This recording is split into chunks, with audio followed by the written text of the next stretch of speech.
नमस्कार, मैं मुकेश सुरेदिया। आप देख रहे हैं सीधे बोल यूपी। दोस्तों, देश की सियासत में एक बार फिर सीधी भिड़ंत की तस्वीर बन गई। केंद्रीय गृह मंत्री अमित शाह ने मंच से खुला चैलेंज दिया और विपक्ष की सबसे बड़ी पार्टी इंडियन नेशनल कांग्रेस ने उसे स्वीकार कर लिया। राजनीतिक पारा चरम पर पहुंचा दिया। अब सवाल यह नहीं है कि बयान किसने दिया, सवाल यह है कि टकराव किस मोड़ तक जाएगा।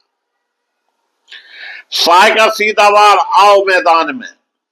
अमित शाह ने अपने भाषण में कांग्रेस को कटघरे में खड़ा करते हुए कहा कि अगर विपक्ष के पास आंकड़े हैं तो आंकड़े हैं, तथ्य है और सरकार की नीतियों पर ठोस सवाल है तो खुलकर सामने आए।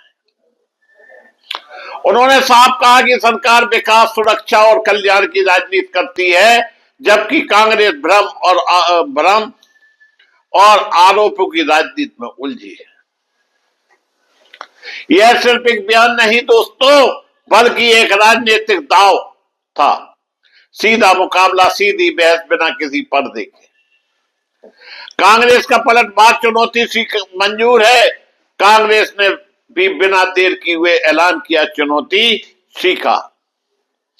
पार्टी नेताओं ने कहा बहस होगी तो महंगाई पर होगी, बेरोजगारी पर होगी, किसानों की आय पर होगी, सामाजिक सौहार्द और लोकतांत्रिक संस्थाओं की स्थिति पर होगी। कांग्रेस का कहना है सरकार सवालों से बचती रही है। अब अगर खुली बहस की बात हुई है तो तारीख और मंच तय किए जाए। संदेश साफ,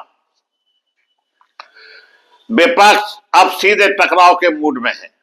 राजनीतिक मायने, किसकी रणनीति भारी, यह घटनाक्रम कई संकेत देता है। सत्ता पक्ष शाह का खुला चैलेंज दिखाता है कि भाजपा रक्षात्मक नहीं बल्कि हमलावर रणनीति में है। सक्रिय विपक्ष, कांग्रेस ने चुनौती स्वीकार कर यह संदेश दिया कि वह मैदान छोड़ने वाली नहीं।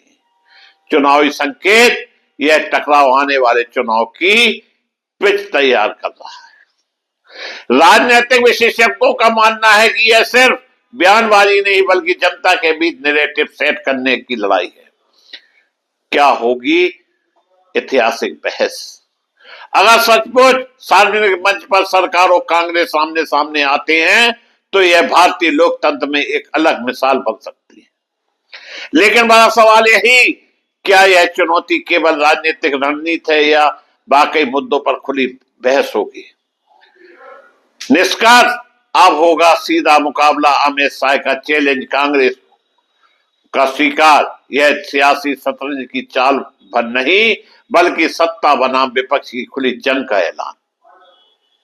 अब निगाह इस बात पर है कि कौन आंकड़ों के साथ टिकेगा और कौन नारों के सहारे।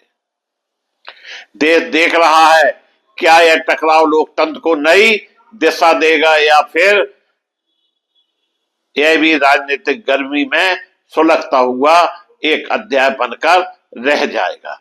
एक बात तय है, सियासत अब और गर्म होने वाली है।